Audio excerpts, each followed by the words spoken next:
Casio WSD F20A. La ProTrek Smart est la deuxième génération de montres connectées Casio à destination des aventuriers.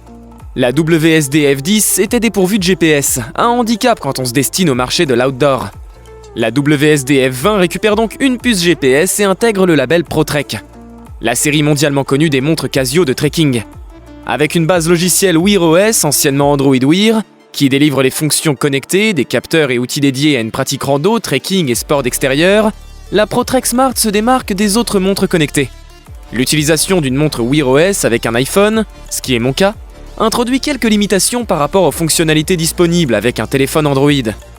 Même si la compatibilité a été largement améliorée avec Android Wear 2.0, c'est principalement le cas des commandes vocales OK Google et du téléchargement de certaines applications qui ne sont du coup pas disponibles dans le Play Store, y compris l'appli Casio Moment Link.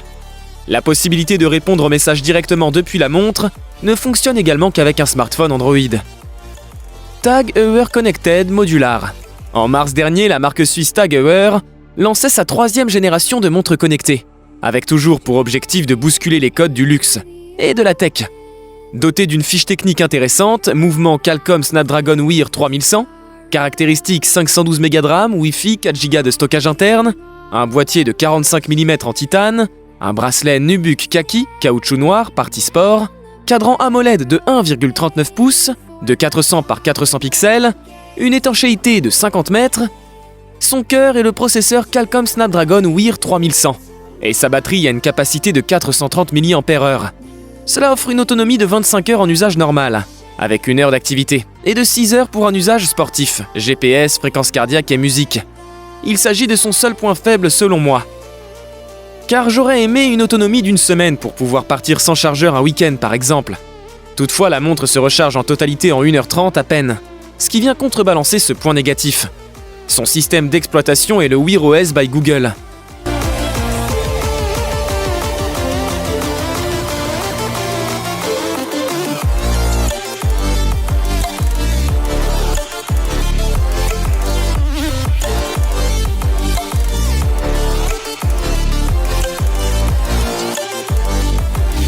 Garmin Fenix 6 Pro. La Garmin Fenix 6 Pro est une très bonne montre cardio GPS, jolie et polyvalente, destinée aux athlètes à la recherche des fonctions de suivi et d'analyse des performances les plus avancées. Commençons déjà par vous simplifier la tâche. Si vous choisissez la Fenix 6, optez pour la version Pro classique. La montre est disponible en différents modèles, mais la 6 Pro est celle qui présente le meilleur rapport qualité-prix, tout en étant équipée des fonctions les plus importantes. Par exemple, le modèle 6 n'a pas de musique ni de carte, mais ne coûte que 100 € de moins environ. Ce n'est pas négligeable, mais si vous êtes prêté à débourser plus de 500 € pour une montre, il est dommage de se priver de ses fonctions. Quant à la version solaire, elle est intéressante, mais n'offre que 10% de batterie en plus contre 200 € supplémentaires. Ceci étant fait, passons à l'évaluation de la montre. Tout d'abord, on note le look réussi et premium de la Fenix 6 qui est appréciable, en particulier si on la compare à des modèles plus plastiques, comme la Garmin Forerunner 945. Ensuite, la F6 Pro a l'avantage de proposer ce qui se fait de mieux actuellement en termes d'analyse des entraînements. Elle excelle particulièrement pour la course à pied, le cyclisme et la natation. Pour le running, elle propose une fonction vraiment intéressante, Pace Pro. Celle-ci vous permet de prendre en compte le dénivelé de votre parcours pour ajuster votre effort.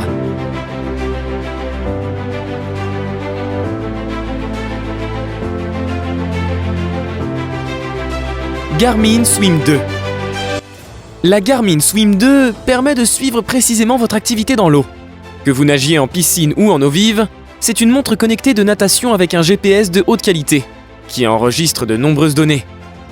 Écran transflectif de 1,4 pouces avec une résolution de 208 par 208 pixels, bracelet en silicone, 5 boutons physiques pour un accès rapide aux fonctions clés, étanchéité 5 ATM, natation mais pas plongée sous-marine, doté de plusieurs autres caractéristiques intéressantes, telles que compatible smartphone Android et iOS, surveillance du rythme cardiaque sous l'eau, autonomie de 7 jours, mode smartwatch, et 13 heures en mode GPS actif, GPS, GLONASS, Galileo, suivi natation en piscine, rivière, lac ou mer, suivi cyclisme, piste et route.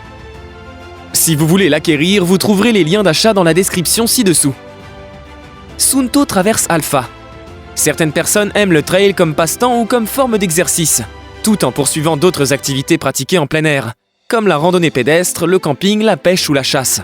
Pour ces personnes, le légendaire horloger finlandais Suunto a conçu sa montre de sport Traverse Alpha, afin d'offrir toutes les caractéristiques nécessaires à leur loisir, le tout enveloppé dans un boîtier performant et résistant aux dommages. Cette montre étanche de chez Suunto avait un cadran numérique. Elle a été conçue par une société spécialisée dans le matériel militaire finlandais et offre aux utilisateurs la possibilité d'afficher soit une horloge standard de 12 heures, soit une horloge militaire de 24 heures. L'affichage le plus basique du Traverse Alpha, qui est affiché sans appuyer sur aucun des 5 cadrans de chaque côté de son visage, affichera la date dans la partie supérieure, l'heure au milieu, et une projection indiquant quand le soleil va se lever ou se coucher en bas. Le compteur de lever-coucher du soleil est utile pour les chasseurs, bien que les coureurs de sentiers et les campeurs puissent apprécier la commodité de cette jauge, puisqu'elle peut leur donner une indication des meilleurs moments pour installer leur camp ou retourner à leur véhicule. Une puissante technologie GPS est intégrée à l'emballage, ce qui permet aux utilisateurs de suivre leur parcours et de marquer les animaux pour la chasse, ainsi que les endroits où ils ont déchargé leurs armes. En parlant d'eau, le Traverse Alpha est conçu pour supporter des profondeurs sous-marines allant jusqu'à 100 mètres et des hauteurs de près de 10 000 mètres, ce qui le rend pleinement fonctionnel dans certains des environnements les plus extrêmes. On est arrivé à la fin de cette vidéo. N'hésitez pas à liker la vidéo, de vous abonner et de nous dire en commentaire laquelle vous avez choisi. À bientôt!